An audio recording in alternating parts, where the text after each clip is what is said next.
Let's learn some today's news. Cecilia Chen, the trailblazing chef of Chinese food, dies at 100. San Francisco chef Cecilia Chen, who blazed a trail for Chinese cuisine in the United States, died Wednesday. She was 100. Her granddaughter, Sienna Chen, confirmed her death with saying, in this photo taken Monday, February 17, 2014, Cecilia Chen poses in the kitchen of her home in San Francisco. It's hard to believe there was a time before there was authentic Chinese food in America. But the tipping point was 1961, when the now 94 years old Chen opened the famed Mandarin restaurant in San Francisco. Her story is featured in the new movie Soul of a Banquet. She said her grandmother died in her sleep early Wednesday morning at home in San Francisco, surrounded by her family. Exact details of her death are being kept private at Chen's request. Chen was the owner, chef, and mastermind behind the game-changing San Francisco restaurant, The Mandarin.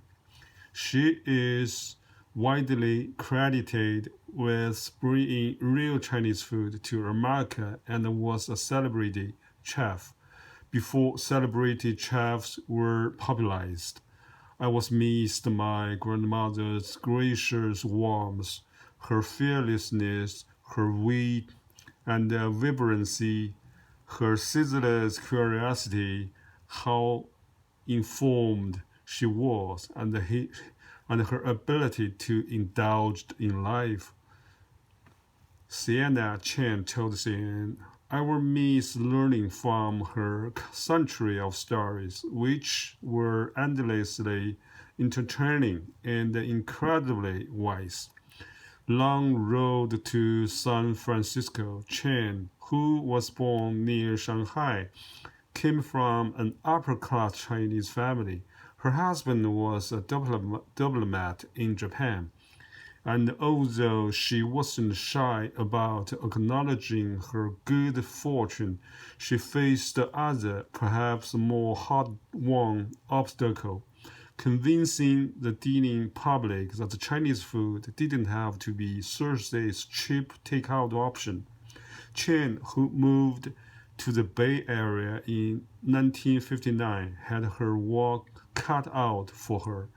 Most ABC American-born Chinese, even they didn't know about Chinese food.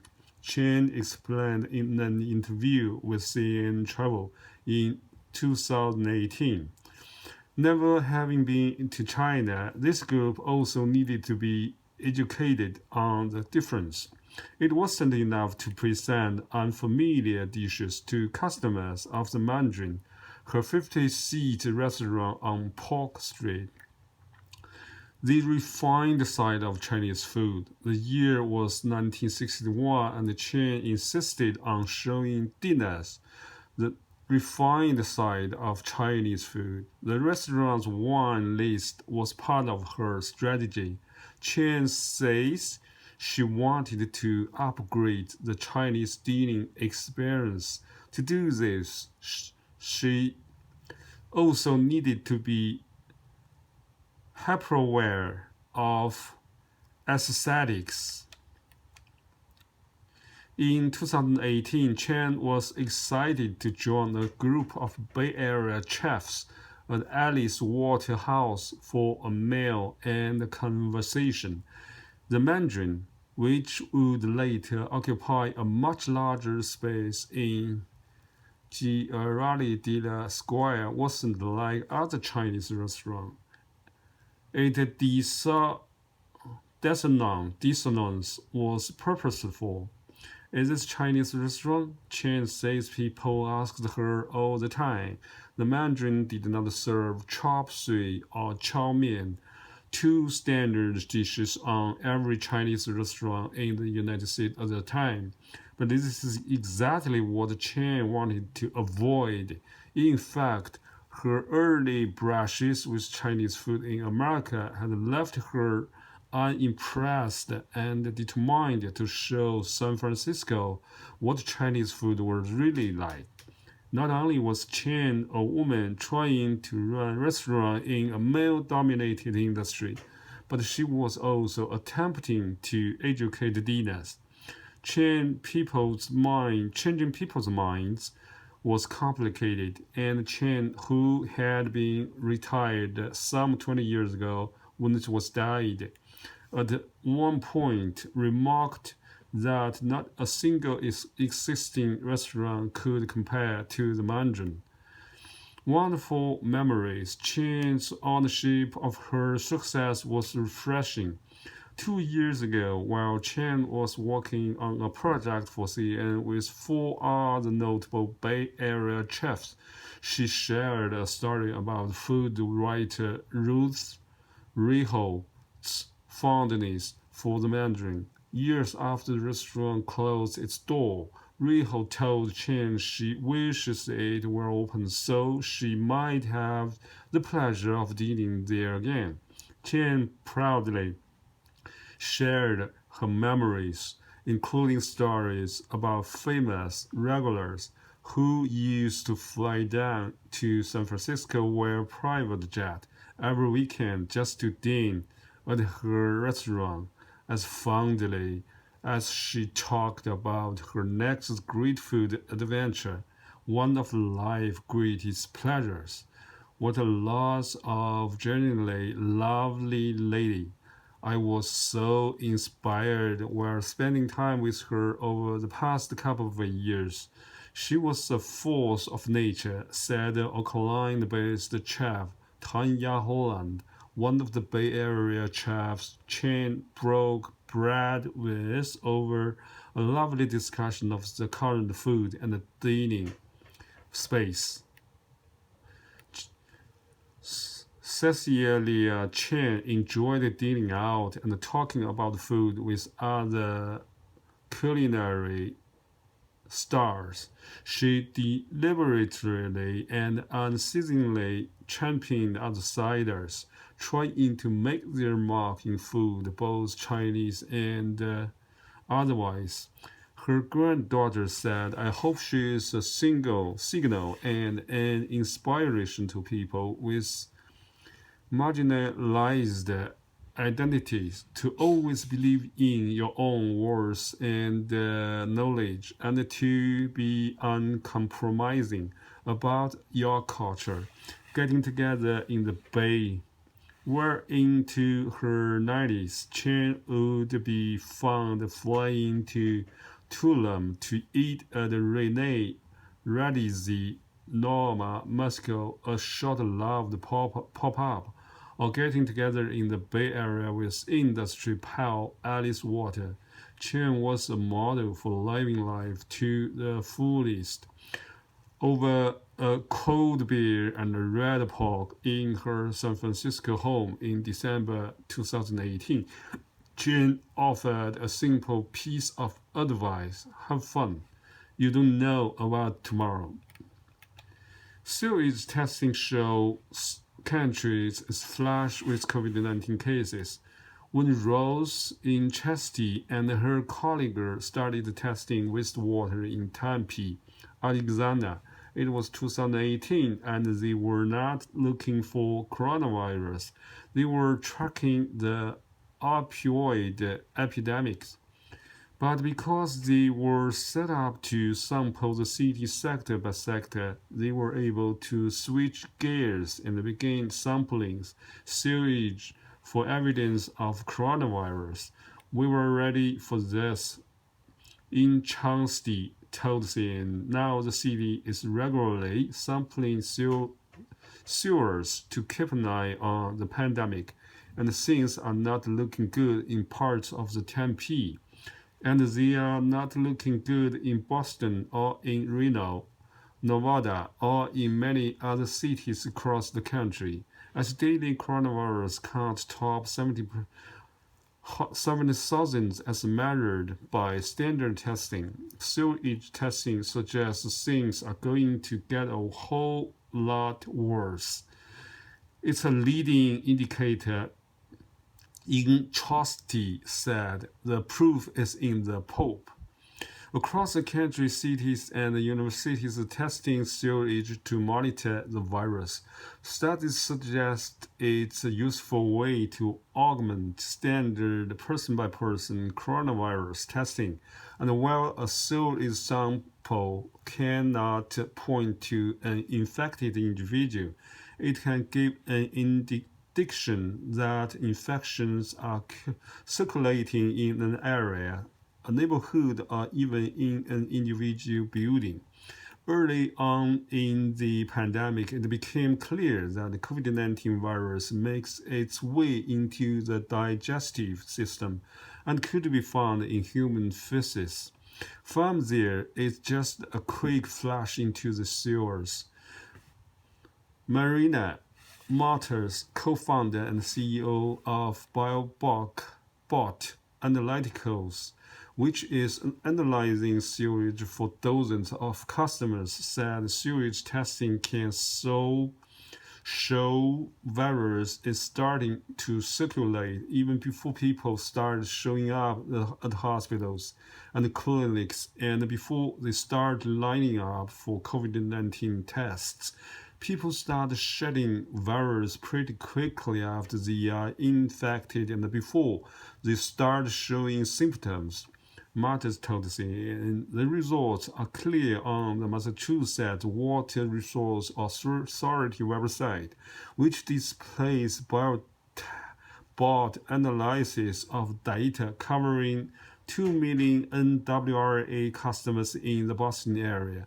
It shows a spike in viral samples in April and May, falling back through the summer. Now the virus is showing up again, with samples at levels close to what was seen at the height of the pandemic in the spring. Massachusetts Water Resource Authority BioBot Analyticals has been analyzing sewage looking for evidence of coronavirus for dozens of customers, including Boston. We are seeing an upturn in the wastewater data, which I think broadly matches what we are seeing across the country. Martis said, it's been interesting seeing this almost second wave. Massachusetts still has a low percentage of coronavirus tests coming back positive at 1.5%, but the growing number of positive hits from the sewage indicate more positive tests are to come, Martis said. I think that it is pretty good evidence that we need to pay attention. Communities needed to pay attention, said Martis, a biologist who started the company with a small group of colleagues at the Massachusetts Institute of Technology. The little startup has been deluged with requests to test wastewater system, she said. Who doesn't like a poop story? Matthias asked. Testing the sewage for evidence of COVID-19 is like preparing a weather forecast, said Krishna Patila, chair of civil and environmental engineering at the University of Nevada, Reno, and director of the Nevada Water Innovation Institute. This is something that we should have concentrated on from the beginning in every community. Reno's Polygon told CNN the coronavirus breaks down fairly quickly once it is flushed. Wastewater testing doesn't recover whole virus, but instead pulls out two specific pieces of viral material called RNA. It can no longer infect people, but it's easy to identify. Finding this RNA in the sewage tells researchers someone infected is using the system.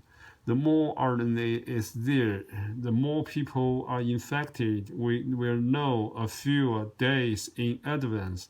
We can inform the health authorities, Alex said. It's especially useful in a college town. People are reluctant to get tested now, he said. Oh, we have students who say, hey, I'm having symptoms, but I am going to hang out at home. They don't get seriously ill, so they don't get tested. But then maybe they decide to go to the gym. In Tempe, Inchasti said the city makes even more direct use of the information. The relationship is never just to have the data and look at it and say, that's nice, she said. Instead, Massachusetts, who is a city's strategic management and diversity director, said her team publishes the data on a public website and has used it to target low-income neighborhoods heavily populated by minorities who are most at risk of dying from COVID-19. One designated Area 6 abuts the Arizona State University campus. Its 8,100 residents are largely low-income. When coronavirus RNA counts went up in the sewage there recently, in Texas said, we spent $15,000 bleaching it with masks. We met people wherever they are, she added. We understood they were going to the laundromat, so we helped them understand how to stay safe in the laundromat. We provided COVID-19 saliva testing in the school in the neighborhood. Now they are analyzing test data to see if the intervention made a difference. I believe what Tempe is doing is the right way to do it. Creston manifestly says he thinks it made a difference on the campus of the University of Colorado in Boulder. The school has coordinated the saliva test for non-on-campus residents with regular wastewater monitoring conducted by students.